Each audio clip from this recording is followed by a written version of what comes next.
Welcome to the best movies of 2024 so far countdown here on the Intercut podcast channel. I am your co-host Zachary Shevich, and joining me, the hand of God be his witness. He's a voice from the outer world, here to lead you to paradise. It's Arturo Zurita. It's part of our opening prayers, Amanda. I know it's a little confusing, but that's how we start every pre-show. Hi, guys. I'm actually just upset because I thought it was me. I thought I was. I'm Nisan Al-Gaib. I mean, I was just going to say that I know you don't want to be a home wrecker, but you can be Lisan Al-Gaib if you want to be. Thank you again for joining us, Amanda, as always, for our best of the year and best of the year so far countdowns. Yeah. Thank you so much for having me. Yeah. We have assembled this threesome of our best movie minds to select the major movies of the year so far. 3 tickets to the best movie, please. It's been a really interesting year. As per usual, we made our way out to Sundance and saw a bunch there. We went to Texas and caught a bunch of South by Southwest movies.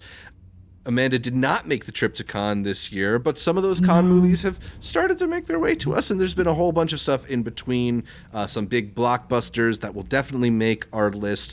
Amanda, what has been the story of film in 2024 so far for you? Has it been those kind of like big trips to the movie theater to see blockbusters? Has it been catching indies at festivals and being surprised by films that you didn't know exist and before you watch them suddenly ending up on your best of the year list?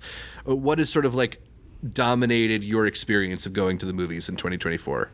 I think it's been all over. It's like... I'm looking at this list. We got some stuff that's like holdovers from last year that just came out this year. We've got big budget theater stuff. We've got stuff that people are taking like chances on, more indie things. We've got different languages. We've got, we're all over. We got comedies. We've got dramas.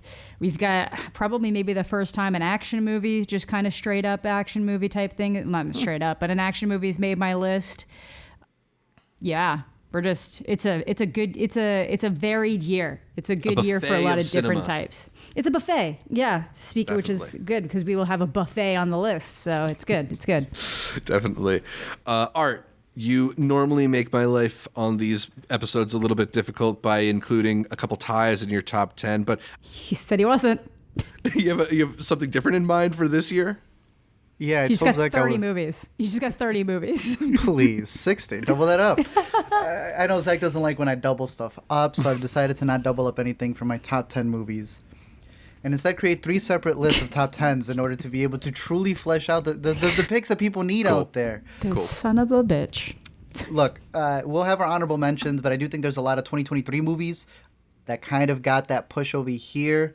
My co-hosts are going to have a couple of these on there, but I think this was the year to go revisit a lot of things. And I'm personally going to say it's sound. I think that last year I really shouted out the moving image, going to the IMAX theater, just being able to have the most blown up visual you possibly can.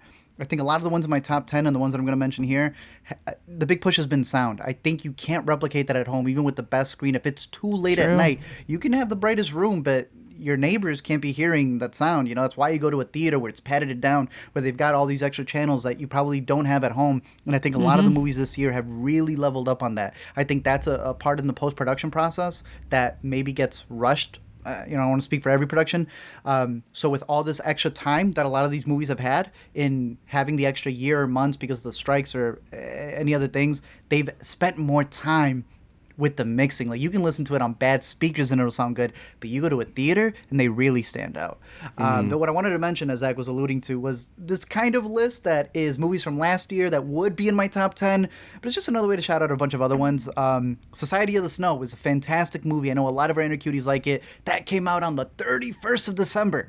Oh, yeah. Like, if you took too long of a nap, it's automatically 2024. But it was a 2023 movie that gets the shout out here. Blackbird, Blackberry was a festival pick that is now on Mubi that we shouted out recently, which is a really good coming of age comedy for an older woman. That's that whole genre we've been talking about. From Georgia. It was Georgia's submission. And I don't know if you heard, but there's a lot of Georgies in Georgia, especially when they're playing for the Euros out there. There's one that I think y'all are going to mention about toilets. I believe there's another one y'all are going to mention about food. But Tenet this is one that can't even count. But as y'all know, the Tenet reissue was the first time I got to see the film, so it's practically like I saw it for the first time. Oh yeah, I think was I the only person who managed to see Tenet in theaters when it originally ran? Because my city was just kind of like, we locked down well and no one's sick for like that little window. For a little window. Didn't. So give me the green light. Let me say that to that Tenet reissue. Okay. I made the trip out there for we're gonna it. Let you have it. We're gonna let you have it. That's why I didn't want to include it in the 10. So I'm including it in list number 3. They're doing 70 millimeter screenings of it at the MoMI this summer. I'm definitely gonna go get my Tenet pill experience. No, like this is an experience where it's like we saw Dune, and I loved the movie, and then seeing it in IMAX was completely different. Yeah. This is like it changed the way I saw the copy that I have at home. Like that's how good it was. The Tenet reissue.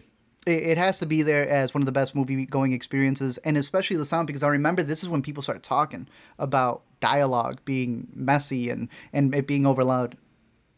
I couldn't judge that until I sat there in that theater and went, no, I understand exactly what he's talking about. It needs to be that overbearing. It needs to be that visceral experience. I loved everything about it. Loud and overbearing is different than moments of dialogue being completely incomprehensible and then people saying that's on purpose. But then if it's on purpose, why are there subtitles for those moments? I don't know what movie that is, but in the Tenet reissue in IMAX 70 millimeter. Yeah, because they probably complained about it enough. They probably complained about it enough that someone was like, okay, for this one we got to fucking... subtitles? For Tenet. What literally, because the whole thing, there's like whole moments of that movie where that you just couldn't in theaters could not understand what people were saying. You're not supposed to. You're supposed to vibe with it. Exactly. If that's the point, why are there subtitles for those moments?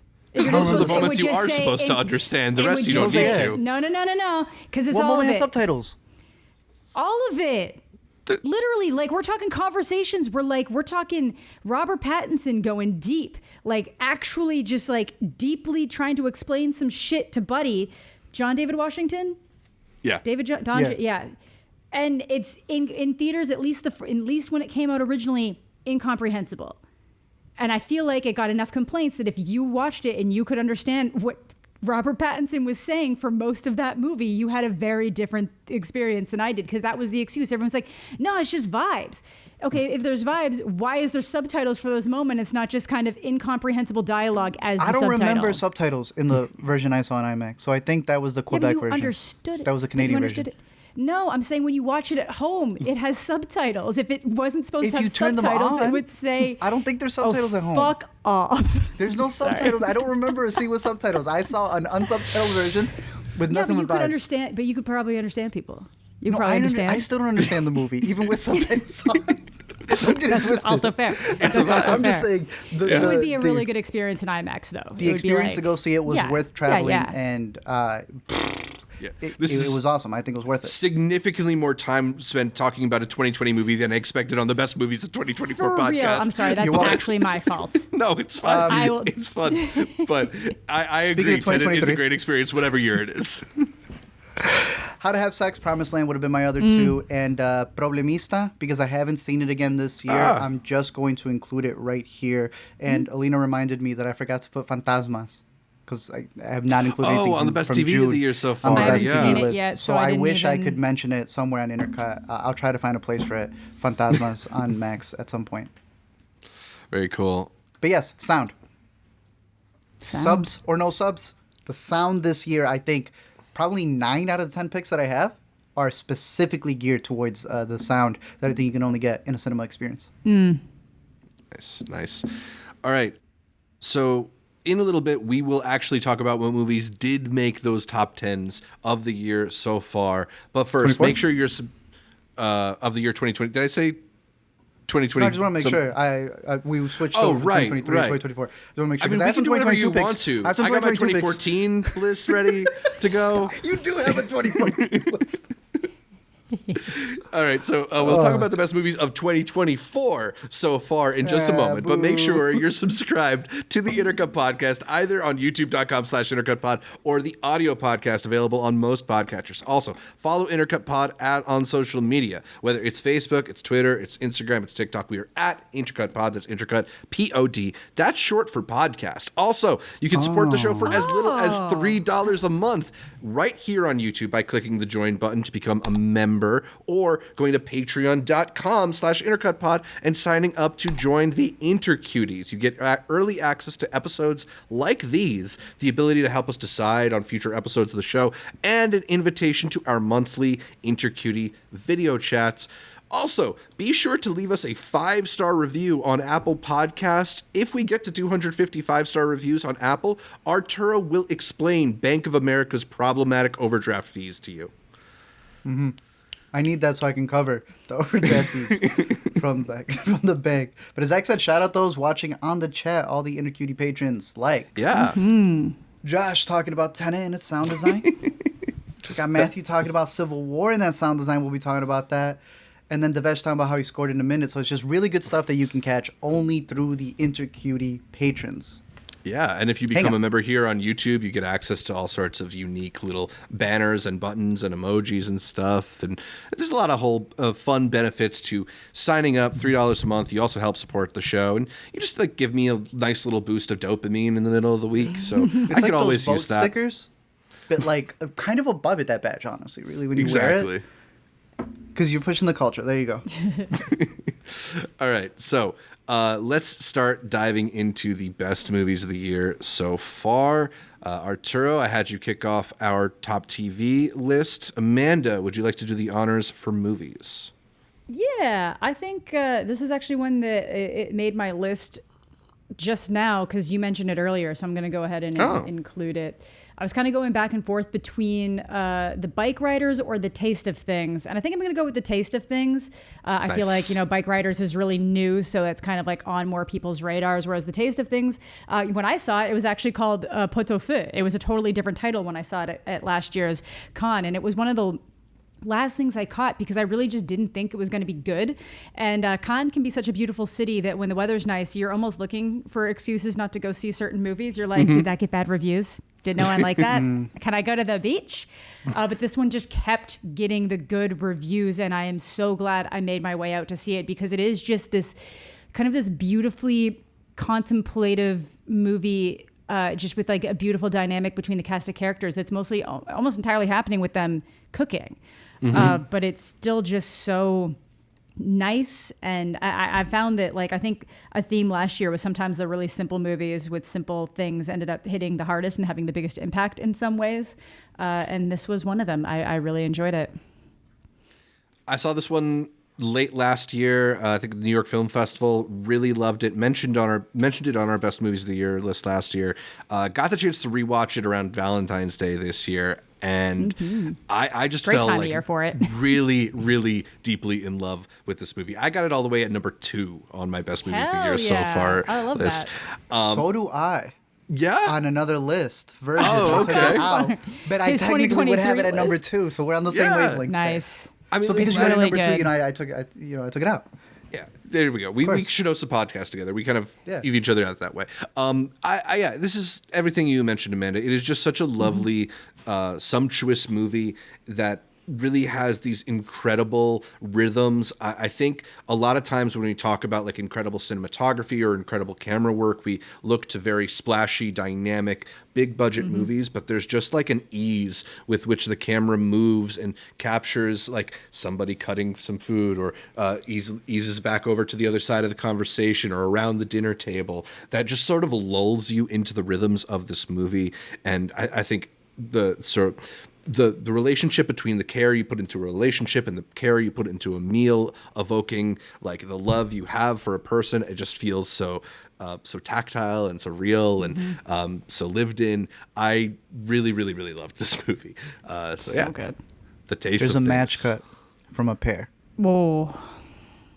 Yeah, So the following image, it's incredible. It's It's good. painterly. You could even say. It is painterly. It's Yeah. sexual. Yeah. It's what it is. It's sexual. Man, so The Taste of Things, maybe order up a meal of it if you haven't seen it yet. That's Amanda's number 10. It's my number 2. Art. What do you actually, I'll go with my number 10 first. Completely in an opposite manner, something that won't appetize you but may disgust you. My number 10, I'm going to go with In a Violent Nature. Ooh, yeah. Right, this is the year you became a horror head. Yeah, yes, this right? Is Zach's horror head Mr. year. Fangoria, dear Lord. Yeah. Okay. Exactly. Look, this is such a strange but unique take on the slasher genre, ostensibly taking a Jason-like serial murderer tropesing through the woods, but shooting it like it's a Gus Van Sant movie with all of these like prolonged sequences of walking through the woods almost silently, aside from the sound of footsteps trudging through the leaves. It lulls you into these weird patterns where you kind of put yourself at ease, and then you have these sudden climaxes of incredible, ridiculously gruesome violence, like some of the most gruesome violence I've maybe ever seen on screen. I think it's just a really interesting experiment of a movie. I totally understand people, some of us in this call, not having patience for a lot of what this movie's trying to do, but I think there's just a lot of really cool ideas being married together, two sort of styles of movie that feel like they are completely incongruous, meeting at a really interesting place. I like the vibe of this movie. I like the chance of this movie, and there are a few things from 2024 that I will remember more vividly than the yoga scene kill. I mean, come on. Oh, of that course. is an all-timer. Yeah. Pretty good. Yeah. Now he's going to Fantastic Fest. Right after this, went to the Overlook Hotel. My man, it's just Yeah, this spooky is my season. year of horror. It's spooky season 24/7 for me. All right, I got In a Violent Nature at number 10 on my list. Art, what do you have at number 10 on yours? Hundreds of Beavers, the live-action Yeah. Looney Tune movie Yeah. that is never boring in any way, shape, or form. It's Nope. about this guy who works for this like cider company, but he drinks so much of it he kind of causes it to collapse. So now he's surviving out there in the woods in what is really a again live-action stop-motion movie. Yeah. There are people dressed up as the Beavers and all these different environmental things that he has to go up against, and it just the beauty of animation and cartoons is just being able to defy physics in order for a mood or a joke or a bit. And the logic of it is really inverse, where the more creative you can be, the smarter it is. Man, the amount of things that this thing does is fantastic. From him having this like map that becomes the real world to how he's following clues, the in-universe logic of it all is incredible, and it allows itself to build up on more and more jokes, because as long as you do something so stupid that when you bring that back into play to add like another stupid little head on top of it, it becomes this entire piece of honestly like Three Stooges meets again Looney Tunes meets I'm trying to compare it to like something else because it's all kind of black like and white as well. a little bit of a sprinkle of Jackass in there too. Honestly, Yeah, because a he's little doing bit, a lot of yeah. stunts in it. You know, I don't know how Yeah. much of it they do fully, but I don't know. I love the world that you're in. Yeah. A lot of it may come off like it's going to be repetitive, but they don't. They find new ways to do it, and they speed up things. And it to me, it's just never boring in any scene that they're in, and it's just one of the most creative movies that I've seen this year. I definitely see it becoming an honorable mention by the end of the year, because we're about to go through fall season, but this is exactly the spot where I wanted to make sure that I secured it in the 10 so that people know about it. 100%. I have Hundreds of Beavers at number 7 on my list. This is Fire. one of the most creative movies I've seen in quite a while, and one of those movies that you see and it just doesn't feel like it should exist. It's so like out of place and time, where it clearly like its biggest influences are things like Buster Keaton movies and Bugs Bunny cartoons, yet it also has, like I mentioned, that element of Jackass stunt performance to it, and like an RPG video game element to it too. Like there's just so much that feels like it shouldn't amount to like a movie, but it's so funny and kinetic and just consistently hilarious and inventive too. There's so many like little bits of humor. Like I love when they're camping in early on in the movie, and the dogs are all standing there playing poker, like in the famous painting. bro. You know, like there's just So so funny. many silly jokes littered in this thing, and just the concept of like running through the woods with all these men dressed in animal costumes. Yeah. it's So it's There's so a- hilarious. It's so There's well a Pee Wee done. Herman bit that he does where he's trying to like set up like a trap to capture it in the way that it's like one thing's connected to another to another to another, and he's got this snowman that he's like using. I want to say like almost like a scarecrow, but it's too weak, so he puts snowman muscles, and it works. It's good. Yeah, like It's so dumb. this. It sort of reminded, like, they're completely different from each other, but it sort of reminded me of Skinamarink in the sense that, like, you get the sense that this person is not listening to any of the rules they've been told about how you make a movie. Yeah. They didn't read Yeah. any of the books. They're not trying to emulate what's popular. They're doing something that's completely birthed from their brain. And I loved Hundreds of Beavers. So yeah, that's a great very pick good. there. It reminded me of fantastic, yeah. theater camp. Are Stop. you doing a bit or? Yeah, he's doing a bit. He's All right, doing a thank bit. you. Shout out to writer-director Mike Cheslick for this one. Very It's good really, movie. really good. Yeah, it's really good. I somehow forgot about that one because it probably would have made it on my list. It's good. But Yeah, it's a funny movie. We'll make it an honorable mention for you. Yeah, I'm gonna say I won't switch it because then it's just the lists are gonna be similar. So You I'll can leave it as it is. do a double. Tie it with Taste of I can Things. do a double. I can do a double. You can do a double. Yeah. So for now, Hundreds of Beavers is going to be Art's 10th. It made it all the way to number 7 on my list. Nice. Let's go back to Amanda for her number 9. Yeah, so I guess this is probably where I'd stack up Hundreds of Beavers with its stunt prowess with my number 9, which is The Fall Guy. Nice. Which I will fully admit that probably the reason why this is on my list or like where it is because of the environment I saw it in. I saw it at like the world premiere with the cast and an audience that was super into it, but I really enjoyed it. Like I've gone back and watched it again and I still really enjoy it. I'm a big fan of Ryan Gosling. I love Emily Blunt as well. And I just thought this was like a really fun story. And I like it when Ryan Gosling is kind of in these action roles where he's like also willing to become the butt of a lot of the jokes because I think it works really well for him. And it's something that so many action stars don't. Like they stunt coordinators have to like fucking fall over themselves to appease everybody in Fast and the Furious because they have like no lose clause riders, and he's just like, yeah, it's fine. You can like smash my head, it's fine. Yeah, they You know, count it's punches good. that they give. He's like, keep punching me. Just like, keep coming. I'll Just be the keep bag. coming. Yeah, Yeah. and I like that. And I just had so much fun with this movie. I'm actually like really depressed. Not actually depressed, but I'm very upset that it didn't do. I had to clarify because, hyperbole Clinically, and all I that. am. Clinically, it depressed me I've that this upped on did my not Prozac financially since do the box well. office returns of The Fall Guy Yes, didn't go so exactly. swimmingly. But I'm just like, how did this get fumbled? Some of it, I think it's like, I feel like the reception that Bad Boys 4 is getting is what I feel like we should have been getting from The Fall Guy. And I Bad think it's they just Boys. chose a bad time to release it. I don't know why they released it the month and the day, the week that they did. But I Yeah. like it. I like it a lot. I think it's super fun. It's just like an easy recommend.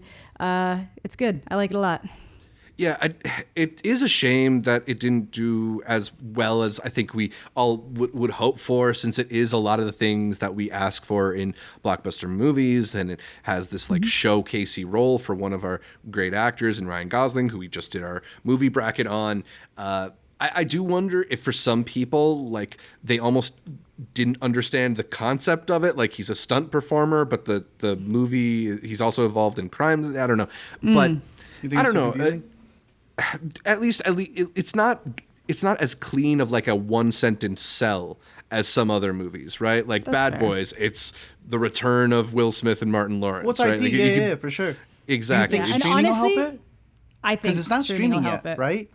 No, I think not streaming yet. will help it. I think it'll pick up steam there. But honestly, some of the Will Smith stuff, I swear, is because they kept making articles being like, are people ready to forgive Will Smith for the slap? And then you just get a bunch of like, no offense, I'm getting close to middle age, but like middle-aged people being like, I'm going to go see that movie to show my support of Will Smith because the last Bad Boys didn't do that well. And I like the last Bad Boys probably more than a lot of people did.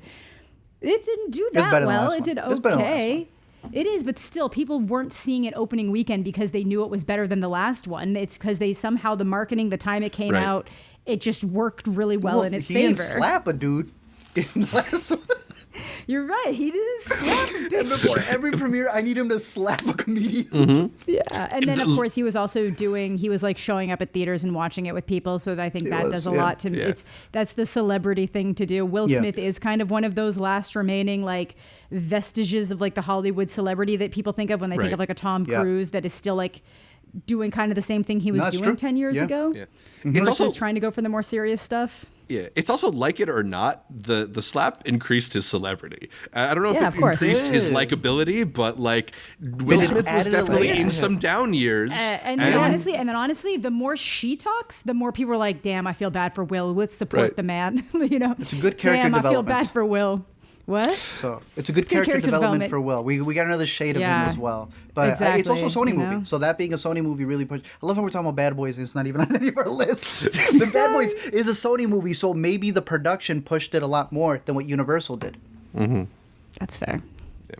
All right, talking about Tenet, talking about The Slap, only the timeliest things on our best movies of 2024 so far list. Amanda, you had The Fall Guy and Hundreds of Beavers at number 9 on your list. I'm going to stick with action movies we saw at South by Southwest and go with Monkey Man at number 9 on my list. The directorial debut from one Dev Patel, a brutal, kinetic action movie where you can feel every punch as he gets hit in them. It's a visceral and just reckless action movie full of energy and momentum. There's just these sequences, particularly when he's like ascending the layer of evil in the latter stretch of this movie, where you just kind of like feel the adrenaline increasing and you get more excited. He's a full-blown movie action star, born for a role like this. Just looks so good, getting his nose beaten in, and I think the movie's. I also just really love the way the movie's shot, just the style of the kind of handheld camera work, keeping things energetic and moving, the red lit scenes and stuff, making the colors really pop out at you. He's dressed so well in this movie. It's just like a really aesthetically pleasing movie and also such an exciting movie to see. I liked it a lot. And of the many action movies we've had so far this year, to me, this stands among the best of them as my number 9 movie. Yeah, my number 9 movie of 2024 so far. So I have it in my top 15. I've liked it more that I've rewatched it because the issues that I had with the story, I think, have developed a little bit more. Hearing him talk about it especially, yeah. Nice. So just missed out on the top 10. All right, so let's hear what did make your top 10 with your number 9. Movie I really wanted to catch at TIFF last year. I was hearing mixed reviews. Amanda saw it, she said, "Nah, this is fire." Women writing letters to each other where they're dissing each other to the max that came out? Actually super entertaining. At least here on the States, it was my palate cleanser between two movies. I can't remember which ones, but I remember watching this one. Wicked Little Letters. It stars two of our best actresses right now.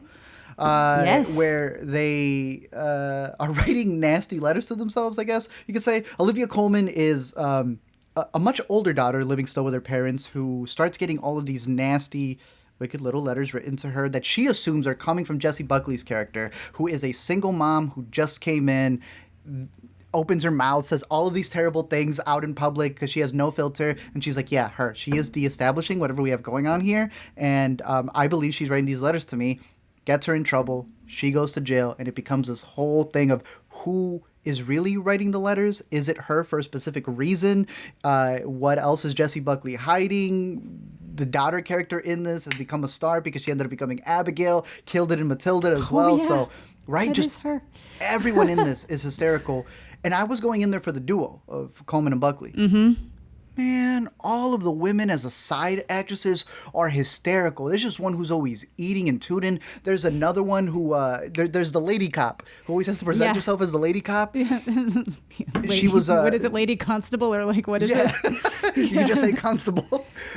Just the whole world that they built in there I thought was a delight, and I would highly recommend it. Again, maybe knocked out by the end of the year, but had to make my midway through. Because it is a solid movie. Wicked Little Letters. Oh, I'm glad you liked it. Shit. Well, fantastic. Sorry, Zach. We're getting a double up. No, I'm joking. I won't do it to you. I won't do it to you. Would it be kind of a contender for this list? How do you realize it was out? Maybe an honorable mention? Like, quite Probably, probably. bro. That's good. Yeah. Nice. Potentially, yeah. It'd be Very swirling cool. in this area, for sure.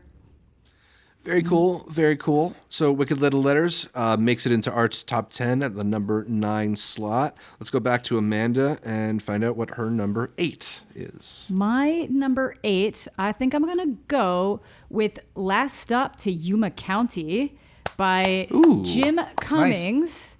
We're he's big in it. fans of him here. He's in it. He's in it. And he's in not his. all of them. He's what? He's It's in not it. his. He's in it. Yeah. Yeah, but he's in it. Yeah, it's what is it? Francis Gallupi? Yeah. I like Jim Yeah. Cummings when he's acting in other people's movies because he is an underrated actor. He is an underrated actor. Yeah, but I feel like he always brings the same kind of vibe that he brings to his own projects to the things he acts in as well. But yeah, he's really good in it. But yeah, it's not his. I just say, we like Jim Cummings. We're a big fan of, Thunder Road. I really like Wolf of Snow Hollow. Yeah, so it's kind of this like crime thriller. So I'm already like primed for that. But it just has like this very distinct feel. I don't even really know how to describe it, but I'm just such a fan of his performance, and I don't know. It's just like I saw it, and it's just one of those ones that kind of like sticks with you in a fun way. I kind of felt similar, maybe about like the Vengeance movie that BJ Novak was in, where it's just that. about to say that's the one I compare it to the most. Yeah, exactly. Like it's just this kind of like this is like Modern Western almost. Yeah. That's exactly. Yeah, it's a crime thriller, but it feels more like a modern Western, and it just kind of has a combination. This is taking place in the 70s, but it still kind of has this like modern more feel to it compared to like Westerns when you're thinking happening in like the 1920s or whatever. And it's even got the guy from No Country in there as one of the patrons who comes in. Does, yeah. The gas station dude. Yeah. Because it's like, and it honestly even has that like No Country feel because like it's like a bunch of money and like the whole thing is like they're in like a Ford Pinto with the like $250,000, which by like today's standard would probably be like closer to like $1 million of cash that they're making off with. But yeah, I just thought it was super fun. I really enjoyed it. So yeah, I'm glad, and other people seem to be enjoying it too, which is always nice. Very cool. Agreed. Yeah. Honorable Art mention for myself. Art also gave it a recommendation on the podcast recently. That's another one that I need to catch up with, along with Wicked Little Letters. Yeah. But now that you both put them on your list, I have that much more of a reason to watch. So Amanda's got Last Stop in Yuma County at number 8 on her top 10. My number 8, I'm going to go with a movie we saw at last year's Sundance Film Festival. Was it last year or was it 2 years ago? I think it was last year at this point. Sometimes I Think About Dying, the adaptation of the short film directed by Rachel Lambert, starring Daisy Ridley, Dave Merheje. I thought was really good in kind of supporting role in this as well. The whole cast is very, very great. There's a particularly amazing sort of smaller role from Marsha Debonis. I'm not sure how the last name is, but one of those roles where it's like I'm always going to associate her with this movie now. But I thought it was just a really articulate movie about the experience of depression and sort of the small obstacles of it, the way that like the introversion that her character experience isn't like a desire to be away from people, but a struggle to know how to be around them. It just felt very true in how it was depicting this sort of place that the character finds herself caught between, where she has these things that she wants to experience in life, but that she doesn't feel comfortable in herself to achieve them or to pursue them. I think there's a lot of movies right now that are sort of trying to tackle depression or anxiety. You know, we're putting panic attacks into every other animated movie right now. But to me, this is the one that has spoke truest to that experience of the ones that I've seen. So Sometimes I Think About Dying. I'll give that one another recommendation as it hits number 8 on my best movies of the year so far list. Nice. Honorable mention over here as well. Nice. Everything's on your honorable mentions this year. You got 60 of them, I guess. So. And it was good.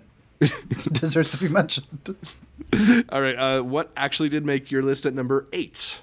Yo, it's a movie that I swear to you, I have not met a person in real life who's liked it. Civil War. Probably the best sound design. Yeah, I guess we have met in real life. Just we're not real. I'm talking not about real. like, bro, have you Regular had a people. relative come up to you, Right. who doesn't watch 60 movies at a film festival and said, yo, what the hell was going on here? Every single person that I've met who's seen this, from every political divide, has not liked this movie. And I ask them, what were you looking for?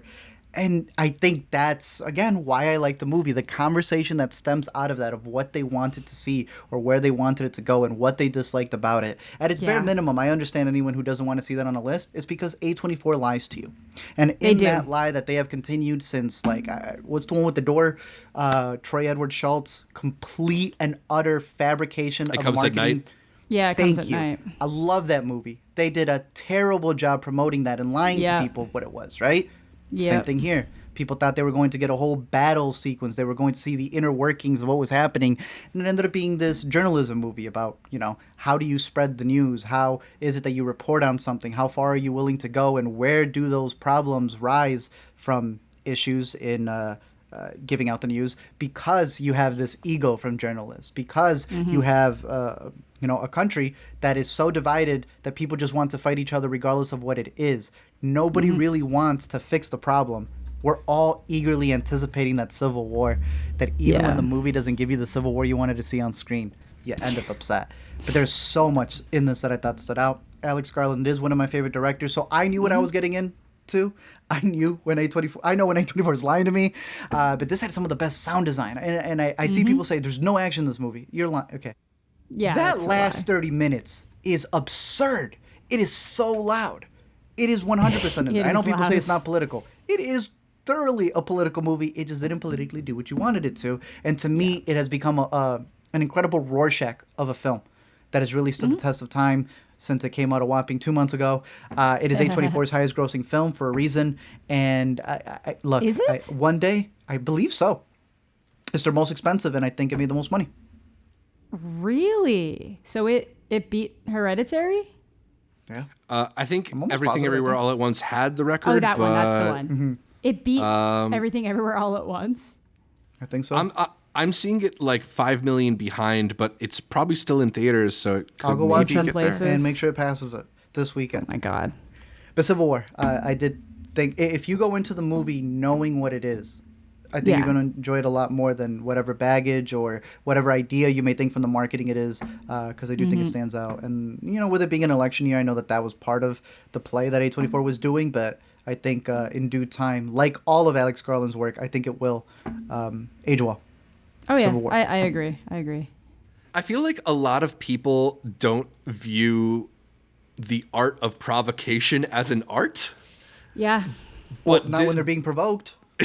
right. Not when they're But the ones who aren't in on it. Yeah. I think this is a really artfully provocative movie in the way that it kind of creates this sort of politicized landscape, and where you can see echoes of our reality, but it's not enough to be like a depiction of what's going on. And and if you see any of the commentary on the movie, there's so many people who, as you mentioned, whether you're whatever political spectrum you come from, have their own feelings about how things are depicted in the film, and oftentimes they are at odds with what the other side thinks of the same moment. So I think there's That's a lot. fascinating, yeah. Yeah, I think there's something really commendable in eliciting that kind of reaction from people. Like, it's really interesting. Even if it's not a movie that I ultimately ended up in my top 10, there's just so much about it that is really, really worthwhile to dig into and think about and talk about. So we have talked about it a lot on this channel. So glad that you're giving it another mention here at number 8 on your best of the year so far list. But let's go to Amanda for her number 7. At my number 7, I'm going to go with something that I actually saw, 2 years ago at this point, over 2 years ago at this point, I think. I'm going with Am I Okay? Hey, The gay Dakota had Johnson. a feeling this would show up. Yes, I like it. This was another one in tandem with Cha Cha Real Smooth. This was another one of those movies that kind of made me realize, oh, okay, I don't have a problem currently. It's just the movies have been what is bad. Because that was off the tail end of me really not liking the third Spider-Man movie, me not liking the fifth Scream movie. and just feeling like, oh, have I actually ruined my ability to like things? Doing what I do. And thankfully that was not the case. So I really like this. I think Dakota Johnson does such a good job as this like adult who hasn't really even begin to accept this thing about herself and how it's affected her trying to have relationships with men, and then kind of being like, oh, so because it's just like that idea that you've spent your whole life not even considering that to be an option for yourself, and then once it is, it's like, okay.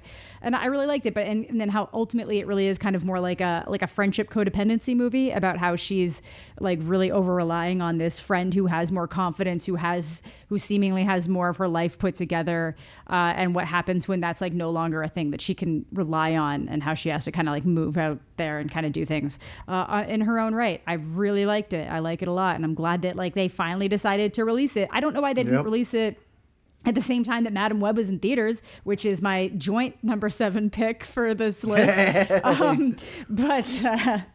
I don't know why they wouldn't have tried to piggyback off of that a little bit more.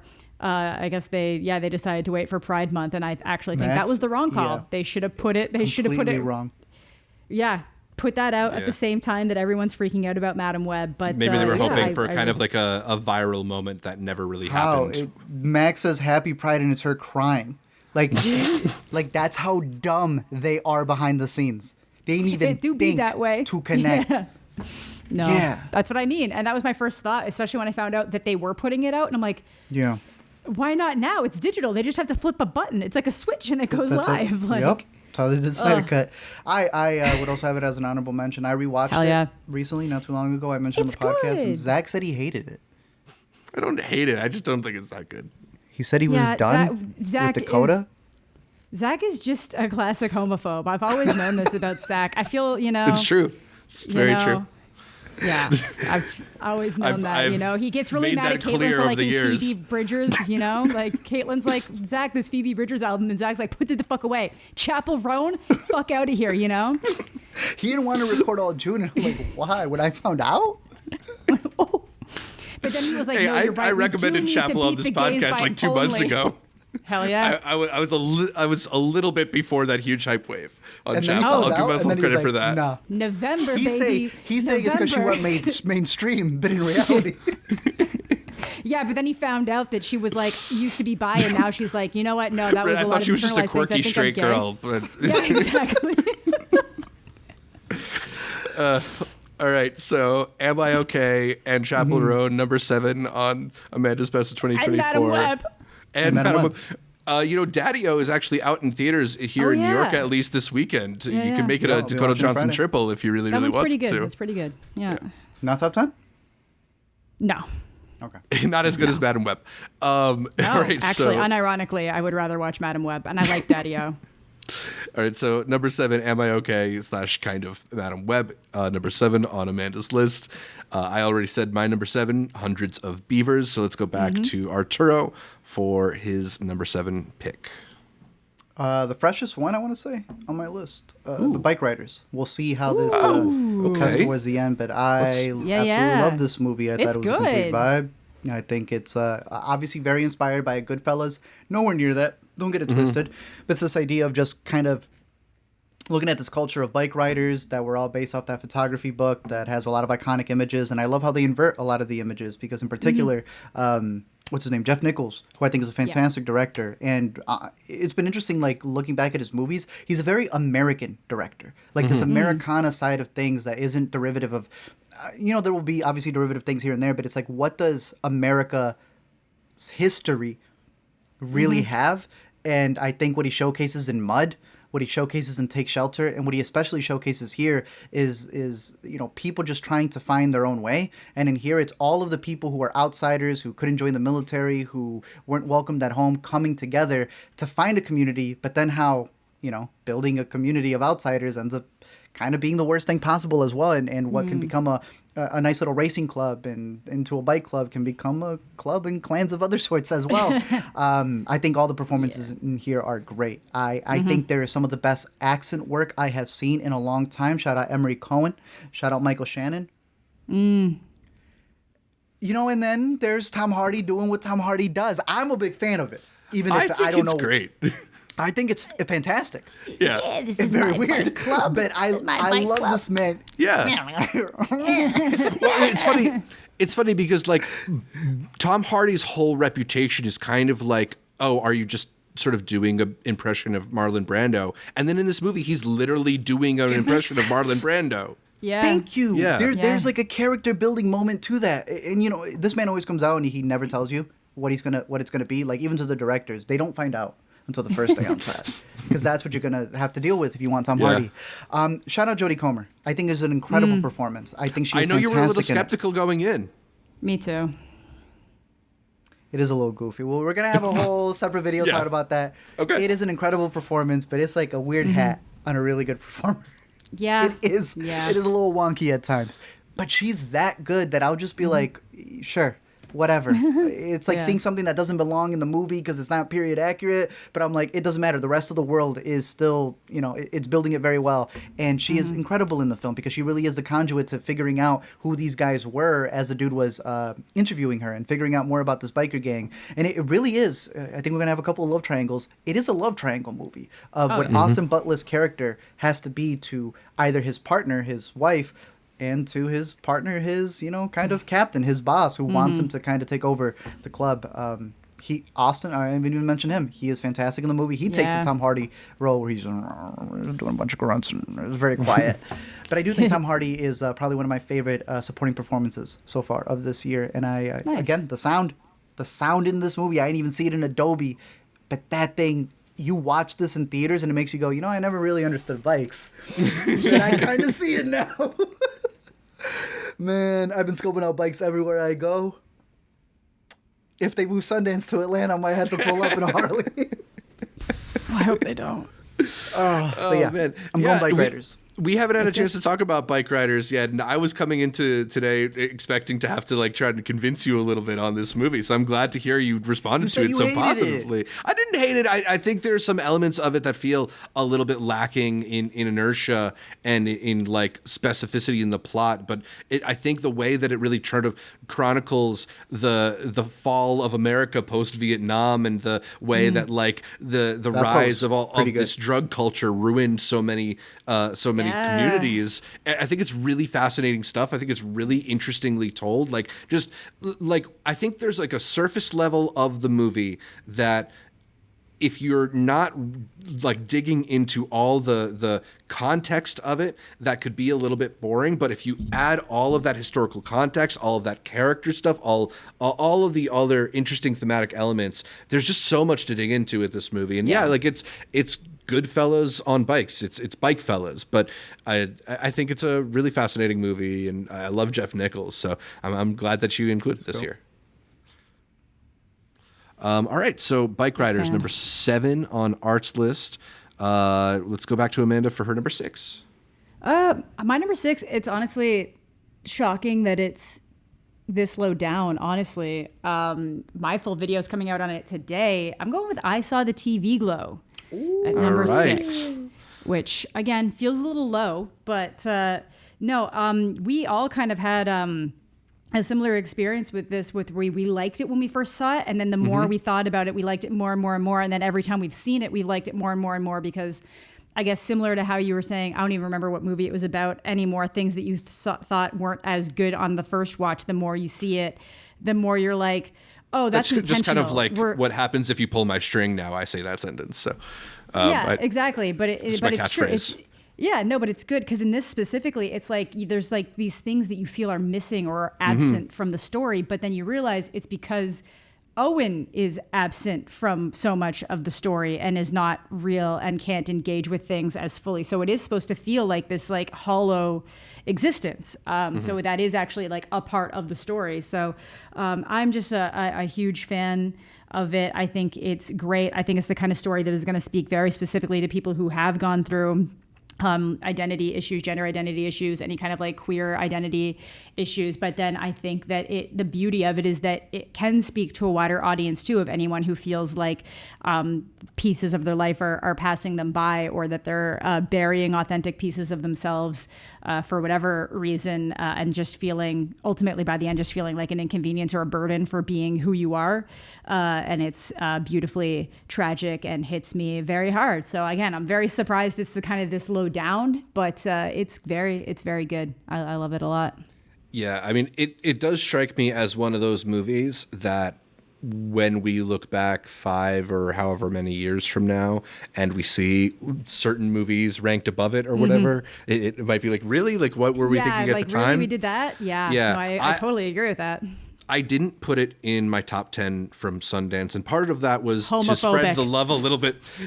Yeah, it's a record for me. To spread the love a little bit more and highlight some other movies that weren't getting as much love out of Sundance. Ooh, when Tom already hugged him, huh? When Tom already hugged Austin, you were like, I'm when out. He's getting real close in the field. He was all like, "This is not my biker movie." I don't know if I Not like in this my bit that biker much, guys. Okay, we'll stop. No, I can confirm Zach is a fantastic ally. Oh, thank you.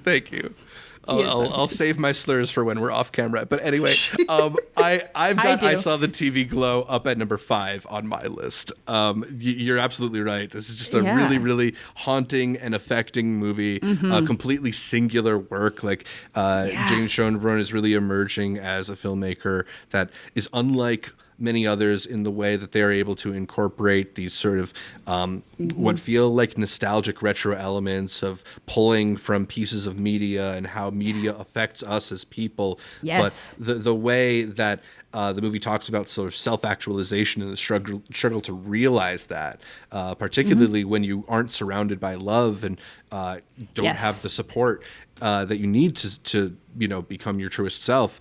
I think it's really resonant stuff. I think it's really powerful filmmaking. It evoked a lot of tears out of me on my rewatch. And oh yeah, absolutely. Yeah. And then Art saying this was a year of sound. The sound design in that movie is so good. We're not talking, not even just the soundtrack being good. It's the sound design of this damn movie is so good.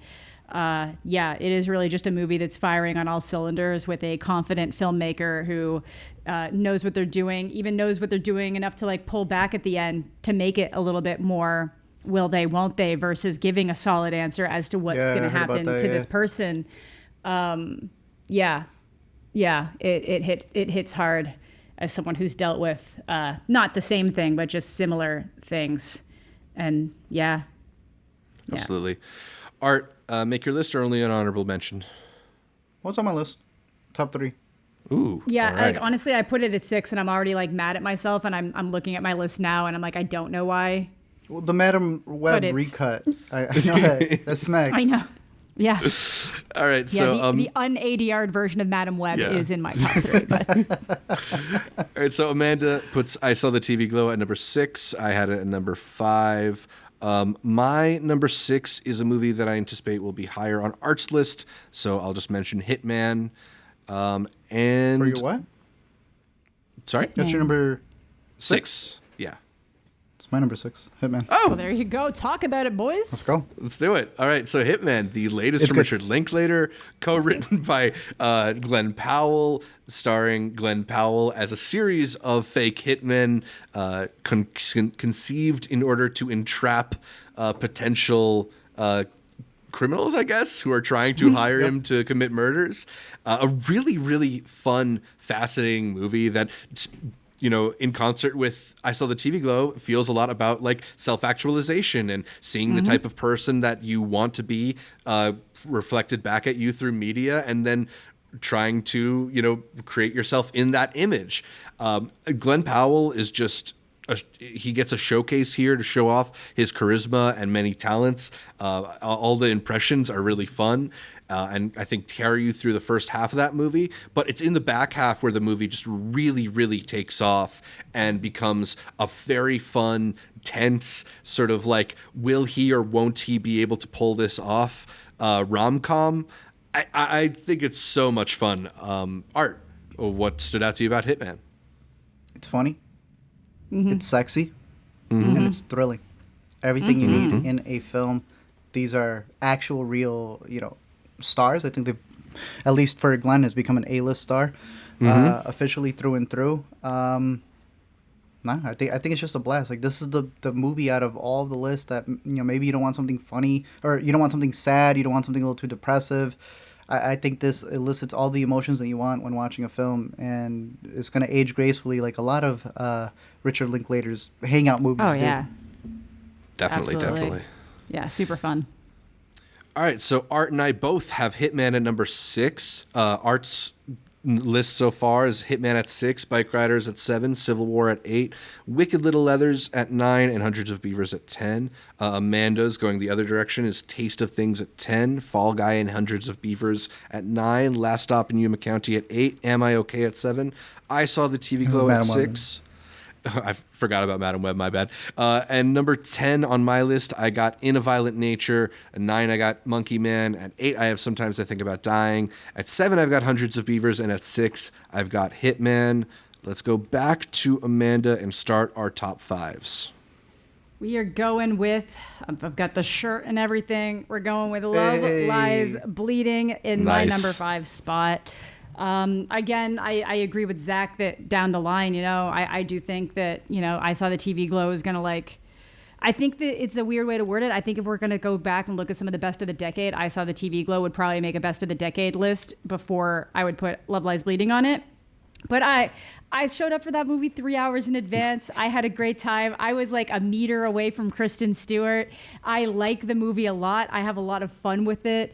It is so toxic and just so chaotic, and just the horrible things people do for the people that they love, and the way you can justify abusive behavior when you've tried to shut it out of your life, and then kind of become the same person you don't want to be, but make it big and sexy. I don't know. It's just, yeah, I like the vibe. I like how just dirty it can be and just visceral, and just the style of it. It's, taking place in 1989, and it just has that vibe. And I'm kind of a big fan of that era. Being a little 90s kid, I just like that era of the cusp of, going from the 80s into the 90s. Yeah, I just had a great time with this. I think the performances are great. Kristen Stewart has those reactions in that movie that are just so fucking funny, burned into my brain forever.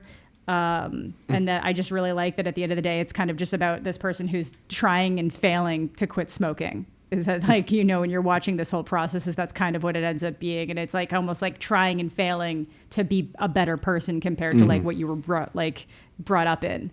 So yeah, that's my number 5. That's my number 5. Honorable mention for me too. Nice. I figured. Very nice. Again, Zach didn't like this one. Didn't like this one? I swear to God. What's the premise on this one again? It's what's it with lesbians? What is it about? This is one that I'm hoping to rewatch outside of the confines. You just of admit it. Sundance. You know what? The gig is up. This podcast is over. All right, so Love Lies Bleeding makes number 5 on Amanda's list. My number 5, I already mentioned, was I Saw the TV Glow. So let's go back to Art for his number 5. My number 5 film is a tie. I Used to Be Funny in Puro. Oh, okay. Did Pure O come out? Yeah. Play with me. I told you. You reminded me about I Used to Be Funny because you're right. It is out this month. But Okay. Puro came out in Cool. I April, Used to Be May. Funny. April, I think. So I Yeah. had to. It's I higher. had to. It's higher on my list. It's higher on my list. So we can It's save fair. it, or we can do it now. Let's save I Used to We'll Be save Funny, it. but let's talk about We'll save Puro. I Used to Be- Puro? Yeah, talk about Puro. Let's do Both that. of these films came out the same year at South by, and I think that South by 2 years ago was really just an independent fest through and It through. was A lot of the big pictures that were there were good. They were great. We're They good. were They're pretty fine. much just pre-release screenings that already had set dates. But these two were movies that could have gotten lost. It Yeah. took a year for them to come out, and I think both of them were fantastic. In particular, Puro, because it is written, directed. He stars in it. He made the music. He diagnosed himself through the movie. Yeah, all of that literally, yeah. about a guy who has this very severe form of OCD. They give a specific name for it as well. It's pure OCD. It's Yeah. literally, that's why it's called Pure Pure. O. Sure, It's there you pure go. OCD.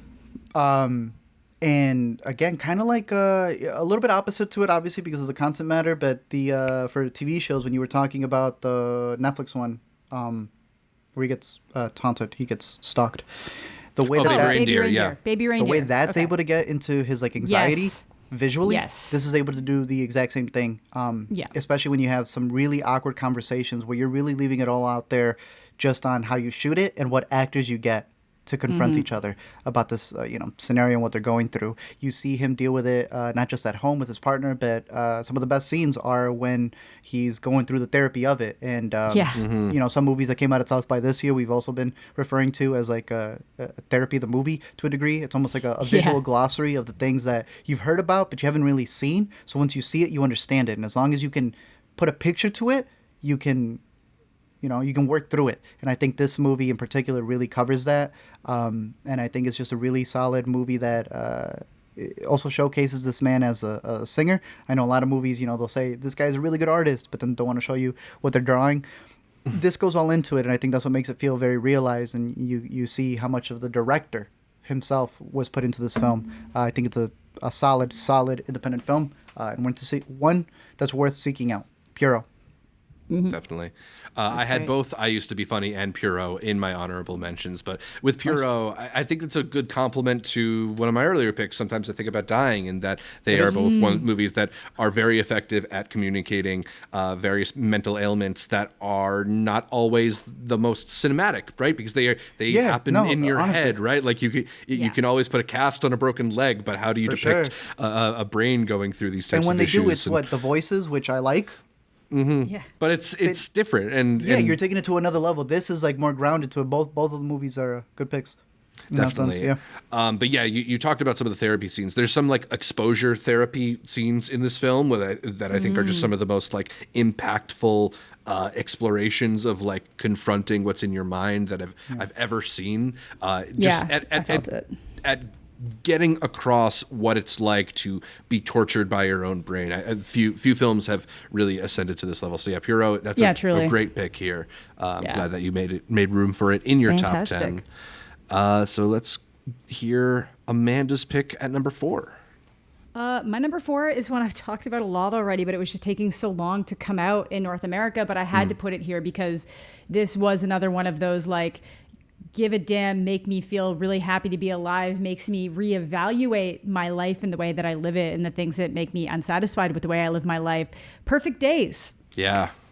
It's beautiful. The man is cleaning toilets, and it's like the most beautiful thing. I went through great lengths to get a Tokyo toilet jacket and t-shirt and a Perfect Days t-shirt from a German production PR team, because they are apparently the only people making merch for this movie as of right now, and they don't ship outside of like 3 countries, and they misshipped it. I went through hell to get this stuff delivered to me, because I love that movie so much, and I just want to look at things and remind myself that life can be more simple sometimes, and you don't have to take it so not seriously, but but like kind of like that, but just kind of like taking the time to enjoy the smaller things and maybe put your phone away a little bit and get back into things that you would have liked doing before phones existed. Not that that's the point of the movie, but it's just kind of how it makes me feel. It's just simple living. It's simple living, and that doesn't mean that you don't have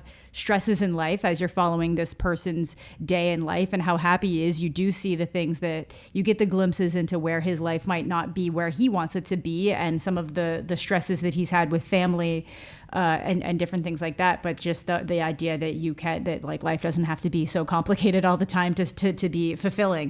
And I think that's a really, really beautiful thing. I think it's just great performances in this movie. For how simple it is. It's just it's kind of like the taste of things. It's just like kind of this simple little slice of life thing that feels so profound. And I love it. So it's number 4 on my list for that reason. Yeah, absolutely. We were just talking about Puro, but pure is a good descriptor for this movie. It just feels so genuine, so like beautiful and delicate in its own way. I just love that the little moments that this movie is able to kind of articulate, and so much of that is through Koji Yakusho's performance. I think like when you just see him get a little smile, there's like nothing more infectious than that in this film. Something incredibly beautiful about it, and I'm glad that it's really resonated with a lot of people, because it's such a strong movie. Also, I can't even remember what it's called, but it's like at the end of the movie, there's a word that goes on screen. I had taken a picture of it, but my phone from then imploded.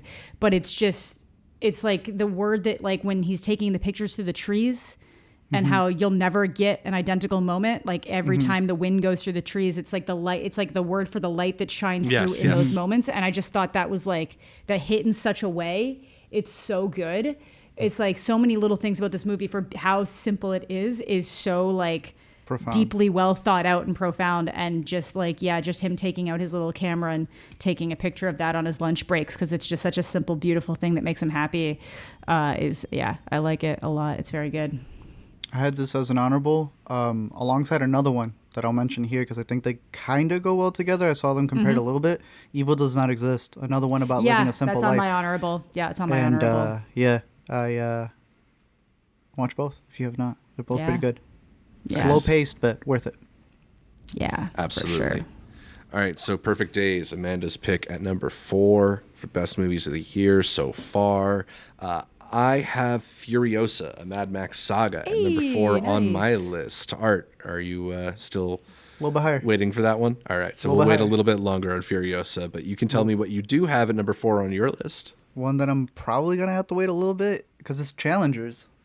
Yeah, I think that one's going to come up. That's going to come up. All right, that's going to come up. All right, so before we get into our top 3s, are there any other honorable mentions? Art, I know you already said about 26 of them, but anything... Oh, God. Hit us. Do I go first, or does Art go first? You go first. I think Art's got the most. Oh. Well, that's right. You go first, Amanda. Y'all let me know. Okay, so then I can exclude some of his. Other than some of the ones that have already been mentioned here today, I'm going to go with All of Us Strangers because I didn't actually catch it until this year and it came out at the tail end of last year. That was brutal. I think that was a little bit more of a gut punch than some people expected. Civil War made my honorable mentions because that is one that even if it didn't quite meet, even though I knew it wasn't going to be what other people were expecting, I didn't like it quite as much as I thought I was going to, but I do still, it's like the feeling that movie gives me, I can't stop thinking about. Monolith is one that I think finally came out that I caught at a film fest. I think last year South by Southwest as well. Yep. Just this really interesting story about like these kind of tapes and weird things. Self-Reliance is another one from last year's Sundance that we had a lot of fun with, even though we didn't necessarily love the ending. And I'm going to put, I get that there's some contention with it. We've talked about it here in terms of generative AI images, but Late Night with the Devil is just a really unique horror movie. I don't even love the ending, but everything that kind of builds into it is really good. And it's an indie film that I do think deserves the support and just a little bit of like, hey, maybe don't use generated AI transition images in the future. You know, you hired an artist, tell the artist not to do that when they're making their art. Right. But I do think it was still a very unique and solid one. So I guess I'll leave it at that. I'll leave it at that for my honorable mentions, and we'll see where Art ends up on his. Very cool. For me, my hardest cuts from my list were Problemista and Ghostlight. I was really wavering between the two of those, getting that number 10 spot. Problemista, you already brought it up, but Julio Torres is just such a unique, quirky, hilarious person, and the feet.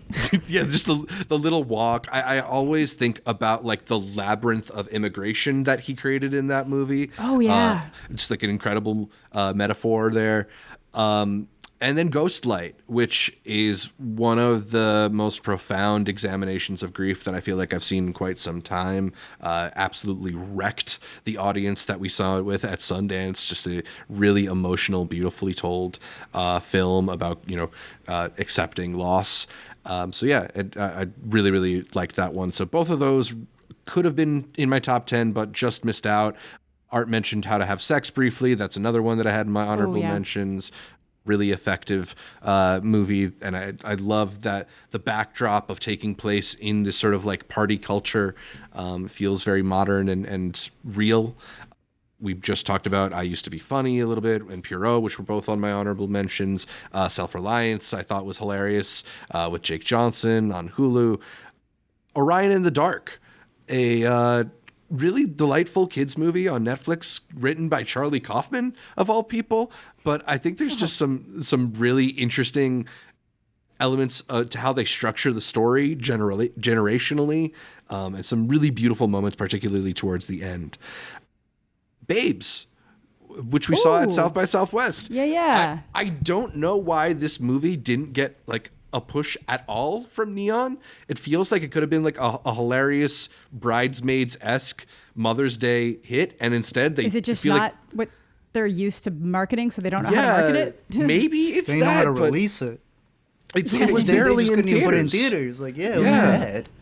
I don't know what the story is with that one because I thought it was really hysterical, and it would return to form for Alana Glazer back in like the Broad City mode alongside Michelle Buteau, and a very hilarious ensemble cast in that one.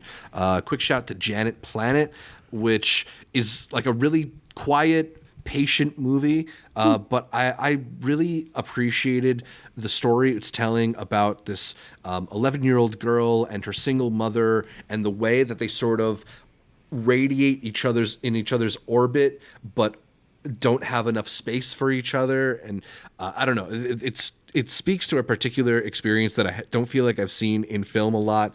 I like that one a lot. Sasquatch Sunset. I don't know, man. That shit made me laugh. It's fair. It It's was fair. Have it in really, mind. it's really stupid. It's really fun though. I will always remember it hitting a certain point and you just sliding the car keys closer to me in case I wanted to leave, because that was like after we'd seen In a Violent Nature, and I was like, I don't know if I can do 2 movies with nothing. I don't know if I can do it, but it was fun. But I you liked Sasquatch stayed, Sunset. and you I did. had It a was good time. I did. Yeah. And then the last one, I'll shout out the documentary that's probably stood out the most to me of the ones that have been released actually released this year, not just film festivals, but The Contestant, which made its way onto Hulu. Oh yeah. A really kind of horrifying, what feels like a true crime story, even though it's just about like this Japanese reality show, really shows the limits that humans are willing to go to deny a person's humanity for the sake of entertainment. It feels in a lot of ways like an update on the Stanford prison experiment. Yeah. And I thought it was really fascinating. It's good. I like it a lot. Yeah. All right, Art, what have we not mentioned that still deserves an honorable mention? I'll keep it limited. I'll save my 70 for an LME video. I have, let's see, everything that y'all said. Fantastic, Babe, Self-Reliance, Sasquatch, all of the.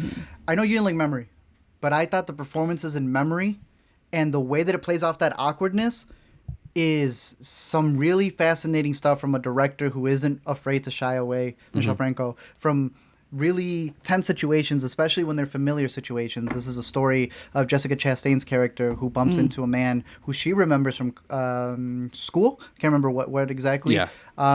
Possibly assaulting her in some way. But then he's losing his memory, so he doesn't recall it. But then maybe her memory itself may not be what she remembers either. And the way that they play off of that and the secrets that people have within that family, I think were pretty riveting, especially Merritt Weaver. I think if Merritt Weaver's in a movie, you're going to get a scene that's just going to, it's going to be a big impact. In terms of horror, I agree with Monolith. I think First Omen also has some pretty interesting scenes. Oh, yeah. But stop Yeah. motion right now has been my... Oh, yeah. Stop motion was a really good movie about a stop motion artist who can't use her hands anymore. So now she has to rely on her daughter, who she belittles because she doesn't really get it. And now it's her going through her own kind of artistry, pain, how much emotion and suffering do I need to put on the image before it really becomes art. A fantastic movie. I think the only other horror beating it right now is Oddity, but that's not out yet. So I'll wrap it with my docs, since Zach had mentioned a really good one. My top 3 docs at the moment have been the As We Speak, Rap Music on Trial, that's on Paramount Plus. That kind of goes to the history of the genre. The Frida doc on Prime, that is short, makes you want more, but I'd rather a movie hit on all cylinders with its editing and its style over kind of ruining what Frida was creatively. But speaking of creatively, Steve on Apple TV Plus, a 2-part documentary on Steve Martin. Incredible. A great breakdown of comedy, because you ruin comedy when you explain it. So it was a very, tightrope that they have to go with this one, but I thought he delivered it perfectly. He admits to a lot of his faults. He admits to a lot of the things that I didn't know about him that made me respect him even more, and I already think he's a legend. Rightfully so, one of the best documentaries over there on Apple TV Plus. That's one that I kind of didn't know where to put, because it feels like a movie, but it is 2 episodes, so it doesn't really Yeah, feel they're like always- TV. But they're always whatever gonna it do is, that. whatever it is, it's deserves one of the a best mention, docs right? of the year. Absolutely. Yeah. All right. No mention of the Jenny Nicholson Galactic Star Cruise. Don't shade my girl. No. I saw somebody put it on their best it's on TV of the year Letterboxd. list. Yeah. Well, and then it's on Letterboxd, so that's another one. Is that a movie? Is that TV? How do we decide with a 4-hour YouTube video? I think I fall under the memes that have been going around lately. You have been reported to be a documentarian, a historian, but perhaps you're just a YouTuber. And like that's not a bad thing. It's just it's a whole other. It's a third thing. It's its whole other thing, and that firmly falls into the YouTube landscape of content, not the like traditional content that finds itself on YouTube. Yeah, still one of the highlights of the year. Absolutely. All right. Let's dive into the top 3 movies of 2024 so far. Amanda, why don't you kick us off? Yeah. So in my third, and I'm sure this is gonna be higher up, I'm going with Dune 2.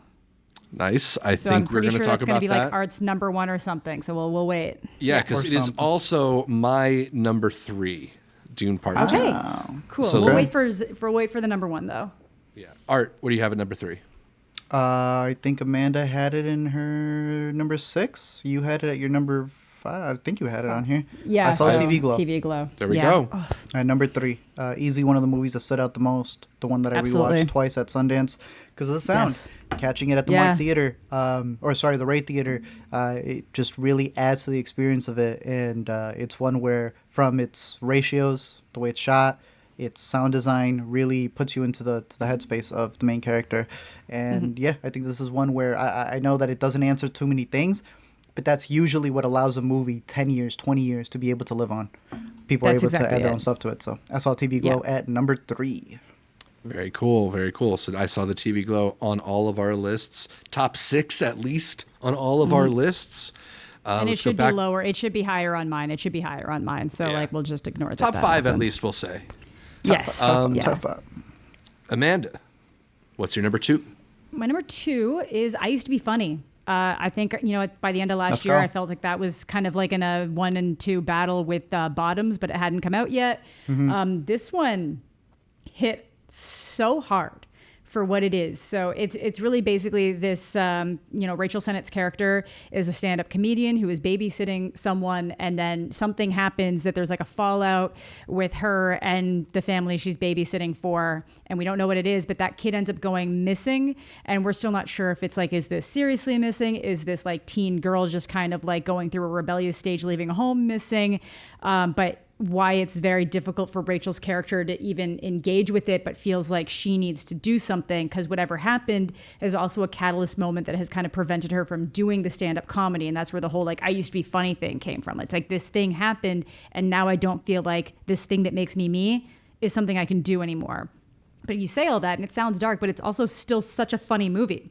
Because like everybody that's kind of like her and her roommates are all comedians, and like that's how comedians deal with really dark things, is with like the self-deprecating humor, the dark comedy, and it's just the little things you do to get through the days. So, and I think the movie does such a good job juggling that tone of knowing when to be serious and when to kind of pull back to make the comedy. So it is kind of similar to how we were saying that I Love You Forever kind of goes back and forth, and how it's like dealing with a really serious subject matter, but then weaving in the comedy so that it becomes more of a digestible movie. And then by the end, you do have this very hopeful, this is also the year of just, we're going to let a full song play. There's like a full Phoebe Bridgers song at the end of this, but it's so beautiful because I can't remember the name of that song. I always forget it, but it builds kind of in the same way with the trumpets and the orchestral that like the Chicago song by Sufjan Stevens does. Bro, It just kind of builds. That was what I was thinking of when you were describing the arrangement. Yeah, the arrangement, and it's like so good. funny. And I love it, and I'm so glad it finally came out. I'm like deeply fucking bummed that I thought I'd be able to catch it in theaters here in Montreal, and it's not playing here. It got pulled like 3 days before I got here. I almost flew from here to Toronto to catch it. And I just had like, you can only do that bit once. You can only do that once. But it's so good. Yeah, Ali, I can never pronounce that. I think Panku. Panku. Yeah. Either with Panicky. Panicky would be funny just in terms of the movie, but Right. it's really good. I'm a huge Rachel Sennett fan, and I'm not a Rachel Sennett fan maybe in the same way that I am a Kristen Stewart fan, that I'll be like, maybe the movie wasn't great, but I love Kristen. I love Rachel because Rachel is consistently a highlight in everything she's in, even if the project itself is bad. And this is just a very different side for her to have explored, and she really nailed it. She really, really, really did. So I'm very excited that this movie exists. Definitely, yeah. As you mentioned, a great showcase for Rachel Sennett, both for the comedic aspects of her acting abilities and, as we're seeing, the more dramatic aspects that she's capable of. And I mean, I think lots of us are able to process our own pain and trauma through dark humor. So yes. I think that's certainly relatable, whether or not you are a stand-up comedian. But this ability, as you mentioned, this movie's ability to navigate the uncomfortable while continuing to keep the comedy going, I think is one of its best features. So yeah, I Used to Be Funny, one of the best movies of the year so far for sure. Amanda's number 2. My number 2, we talked about it earlier. I have The Taste of Things, the delightful French cuisine film. But Art, what do you have at number 2 on your top 10? Furiosa, a Mad Max Saga.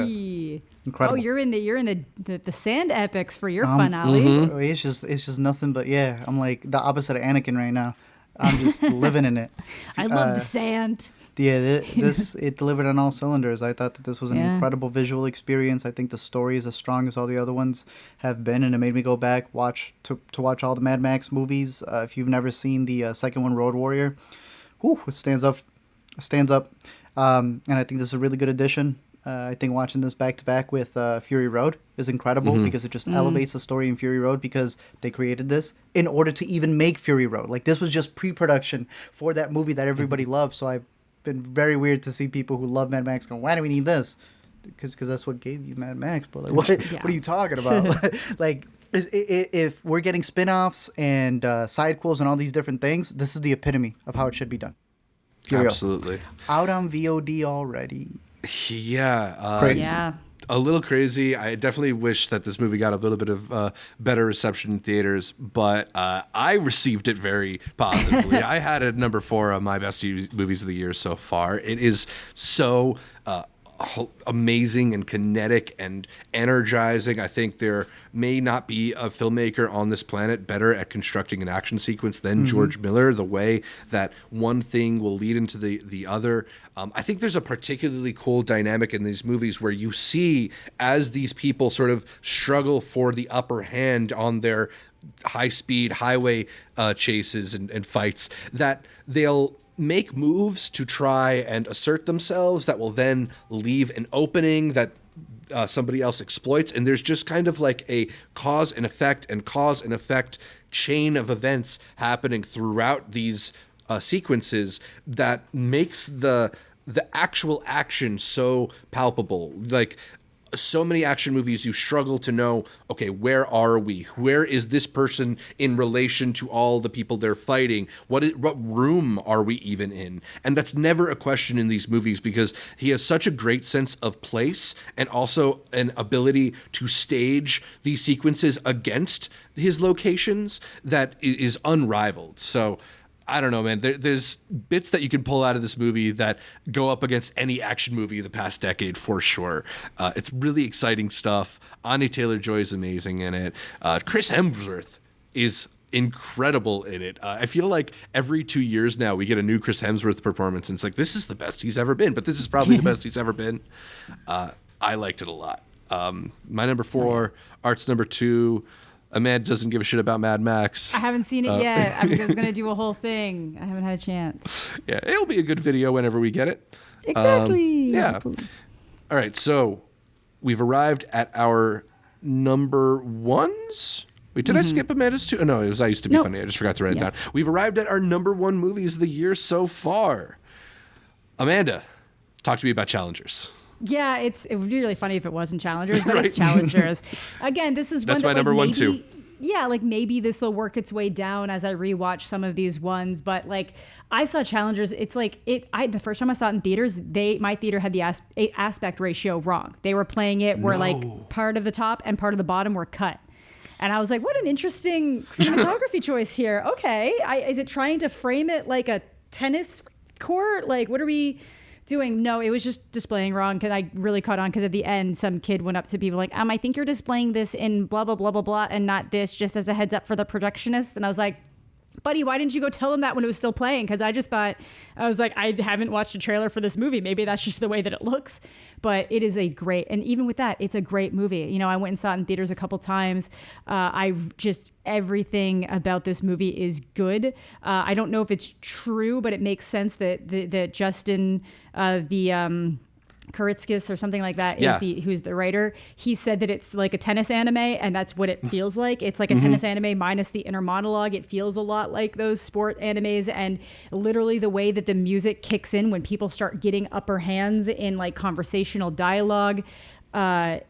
And then, of course, the fantastic soundtrack by Trent Reznor and Atticus Ross. They never miss, but they're really firing on all cylinders with this one. It is so good. This is another movie that just for the audio alone, you'd want to see it in theaters. Yeah. It is so fun and exhilarating. And I know that some people aren't a fan of the ending, but I personally do really like the ending, and that it's always people just kind of getting different things that they've wanted out of life, whether that's health, whether the end process is healthy, whether that they are a functioning little polycule trio, it doesn't matter, because like they are all trying to get back to something they feel like they lost when they were like teenagers. And the way that they've kind of, you can't extricate any of them from the other. They are all 100% going to be aligned with each other forever.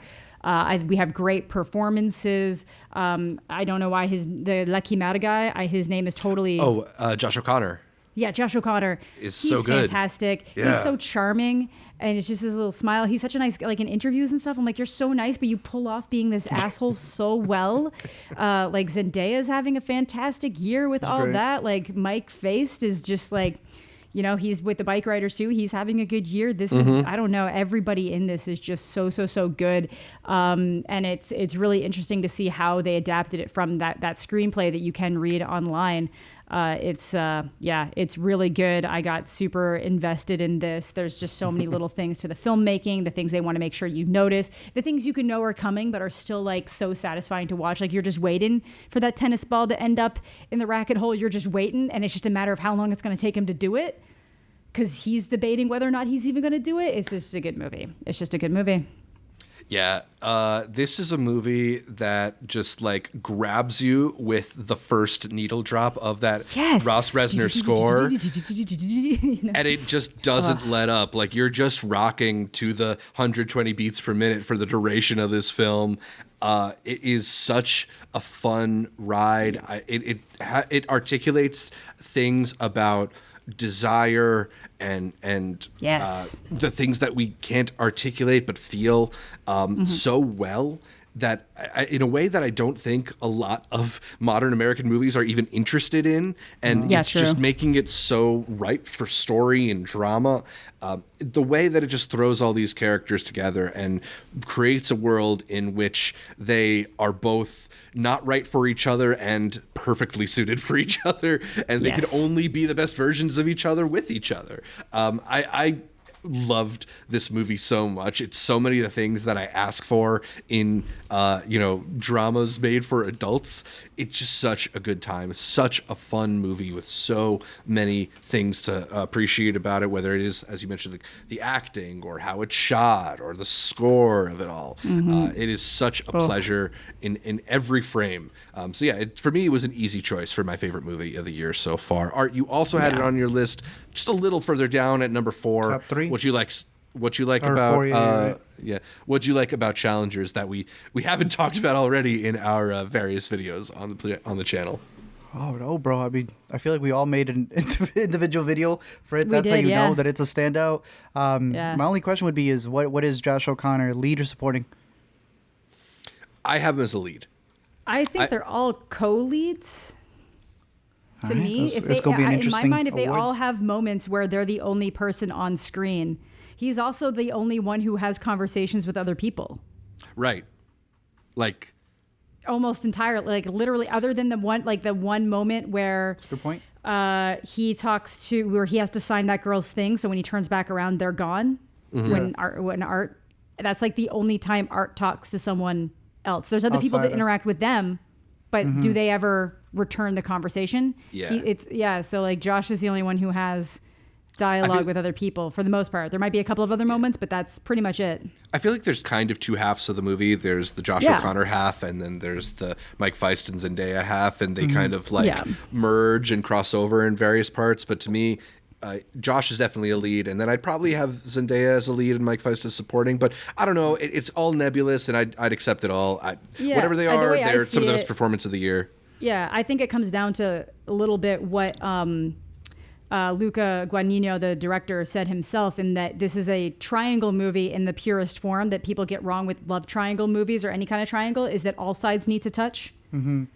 So you need to have the dynamic between all three of them, and that's why there is kind of that, like, do these guys like each other a little bit? Is there more love there than just brotherly or friendship love between someone or someone else? Does it get a little bit deeper? But it's just like, even if there isn't, it's just how intensely they love each other on whatever level they love each other, and then how that actually does make the stuff with Zendaya's character Tashi get so much more intense, and then how she interacts with both of them, and how it's literally like Art losing his passion that makes her less passionate about him, because that's her kind of love. There's like there's so many ways you can look at how their dynamic works, but like I think they all kind of have to be leads because it's so predicated on all three of their dynamic. Yeah. Well, the characters are just so rich that they merit that much, exploration. Yeah. It's such a well-written movie. Challenges. Judas and the Black Messiah and making them all supporting. The tennis racket is the lead. The tennis racket, the tennis ball. Yeah, tennis is the star. Yeah. Yeah, there we go. The churro. Or what's his name's tire place? Help me out. Yeah, Phil's Tire Town. I should have worn it. I have a hoodie. I have the hoodie. Yeah. All right, so the other half of our best movies of the year is Dune Part 2. Amanda had it at 3. I had it at 3. Art, you've got it at number 1. Tell us, no surprise, why is this the standout movie so far in 2024? It's actually If really surprised. Dune was great because it's everything that I look for in a film in terms of being able to see it in the best screen possible, the experience of it, perfectly embodies what a part 2 should be. Call it a sequel, call it a part 2, however they've been going about it. Since now we're splitting, kind of like the Steve Martin doc, things into 2. We're doing the reverse. Instead of the last installment being split in 2, it's the first installment. Yeah. Man, it's one of those that's so good. Everybody who didn't put Dune Part 1 in their best of for that year has to they feel the need to mention it because it's retroactively fixed what people thought about Dune Part 1. That's how you know it's a masterpiece. That's what we were saying back then. It's like some of these it'll either sink or swim based on how Part 2 does, and Part 2 is Part 2 delivers, I think, because a lot of people doubted Timothée Chalamet, and I think that there are sequences in this movie where he's able to showcase exactly who he is, and I think it was very smart on Denny's part, knowing how long he's going to go with this series, that he's just showcasing different people. People thought Zendaya was going to be in it a lot for the first one. More than makes up for it here. She has some of the best sequences, some of the best just facial reactions to things. You have some actors who are showcased for just a little cameo, and you're like, yo, But they still crush it. Yeah, he's doing like House of Dragon stuff where they're just showcasing somebody so that they can come back, not even in a different season. It could be a completely different thing. Now that it's expanding with an HBO show, I am mad excited to see what they're going to do with this, how they're going to explore things. And I think it's just a fully realized world. I think, damn, dude, supporting actors this year are crazy because Austin Butler in this movie was incredible. Just absolutely fantastic. That's going up against, what's his name in Mad Max? Again, I don't know where we're putting the challengers people. Hardy and Bikeriders. I think it's going to be a stacked year in terms of supporting this year. Yeah, a lot of things to that we're going to have to end up parsing how to celebrate them when the year is wrapped up. But for now, we've got a lot of great movies. Amanda, anything you want to mention about Dune Part 2? Yeah, I guess like just a bit, but I like it's just really the way that Denny adapts it, in that like he's giving Chani so much more room to be a better character than she was in the book. Not that she's bad in the book, but she just is more like she's acting how I would expect a woman in her situation to act. Like that last moment at the end when it's like Florence and Timmy and Zendaya, and they're the only ones standing, and how they're looking at each other, and the pain that she can convey from her eyes, and just kind of derailing what her story was in the book, but in a good way. And you get so much because you've cast characters that can do so much, but it's because Denny knows what he's doing so well to make sure that he's getting kind of similar to the Fallout show, and that you're getting the heart of what something is, and you're putting in all the things that need to be there, but you're leaving room for it to be adapted in a better way. Because some people might say, well, of course they're going to do that because it's Zendaya. It's like, no, it's not making room for Zendaya because she's Zendaya. It's Zendaya being able to give a character a better platform than she was given originally. And I'm just so interested to see how that plays out in the scope of things. It's just really good. You know, I was fortunate. My first time watching it was with all of you guys. I saw this thing in 4 different ways. And even though it is just the technical powerhouse that makes it so incredible as a spectacle, it is just a solid story. So even if you are watching somebody's like shitty little iPhone cam version, it's still hitting because it's just a good movie, and that's impressive. So the soldiers that float, big fan. I don't care where I see that image just evokes cinema to me. That is my cinematic image so far of 2024. Yeah, there's so much in that movie that just makes you feel like you're levitating out of your chair and experiencing something otherworldly. Like it is the pure excitement that I think we oftentimes go to the movies for, that ability to transport you to someplace new and completely unbelievable, but tangible too. It's a fantastic movie. But yeah, between Dune Part 2 and Challengers, it's clear that like the recipe for movies is Zendaya glowering at a floppy-haired white boy. That's just what really is the magic of cinema in 2024. It's so true. All right, let's go back through our lists. Amanda, would you mind kicking us off? Yeah, let's do it. So my number 10, I went with Taste of Things over the Bikeriders because I knew Art was going to have it. Then I went with The Fall Guy. Then I went with Last Stop in Yuma County. And my number 7 was Am I Okay? I'm just going to flip it now just to keep it a clean 5. I'm going to put Love Lies Bleeding in my number 6 spot, even though it was originally in my number 5. I'm going to put I Saw the TV Glow in my number 5 spot. I'm going to go with Perfect Days in my number 4 spot, even though that could also be in my top 3. I put Dune 2 in my number 3 spot. I went with Rachel Sennett in the number 2 spot with I Used to Be Funny. And then my number 1 is Challengers, because tennis, while it is terrible to watch on television, Luca Guadagnino made that the most interesting thing in the world to watch. All right, recapping the 10 best movies of the year 2024 so far. On my list, I've got number 10, In a Violent Nature, one of the bloodiest films I've ever seen. Number 9, Monkey Man, Dev Patel's action-packed directorial debut. Number 8, Sometimes I Think About Dying, a profound and heartfelt depiction of depression.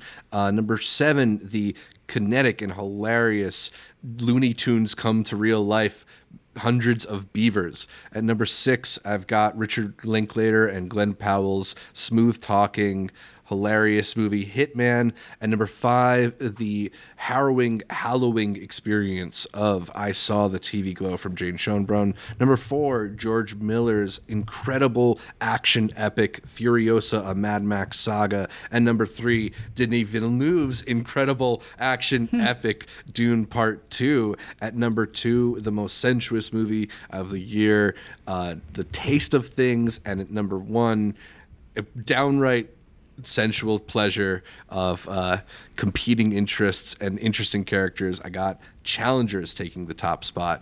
Arturo, what is in your top 10 of the movies of the year so far? For 2024 so far, I got the live-action Looney Tunes that is Hundreds of Beavers. I've got the feminist tale that is Wicked Little Letters. Probably want to bring the whole family to Civil War at number 8. And number 7, I said you're gonna go in a car. You're gonna leave in a bike for the Bikeriders. One of the coolest movies that's out there right now, in my opinion. One of the sexiest movies. It's got to be Hitman playing on Netflix. I had my twofer of South by Indies, Pure O, and I used to be funny at that number 5 spot. And then it's just a rearranged list like you guys. Challengers at 4. At number 3, I saw the TV Glow. At number 2, Furiosa, a Mad Max Saga. It's going to be really hard to beat my number 1, which is Dune Part 2. At my number 1 spot. Absolutely. So many good movies so far this year, and hopefully we're going to get so many more and make it a really tough end-of-year list for us. But it's a good problem to have when you have too many movies that you want to include on your best movies of the year. But I think that's about all for this edition of Intercut. You can catch more from me, Zach Shevich, by following me across social media at ZShevich, or follow at Multiplex Show, any place you catch videos.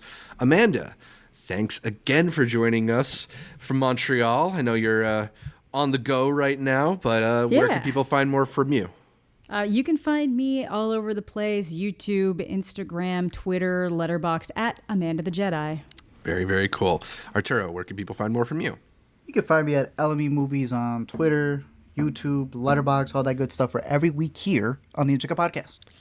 You can listen to every episode of the Intercut Podcast on iTunes, on Spotify, on Pocket Casts. I use Overcast, but whatever podcatcher you use, Intercut Pod probably on it. And if you don't want just the video, if you want that full video Intercut experience, you go to our YouTube channel at youtube.com/intercutpod, where you can watch our talked out faces. I don't know, we've been talking for 3 hours, a little more now, as we break down the latest in entertainment. Find new episodes of The Weekend Must Watch every week here on the channel. And please head over to iTunes, Apple Music, whatever you call it now, and give us that much requested 5-star review. It helps the show a lot.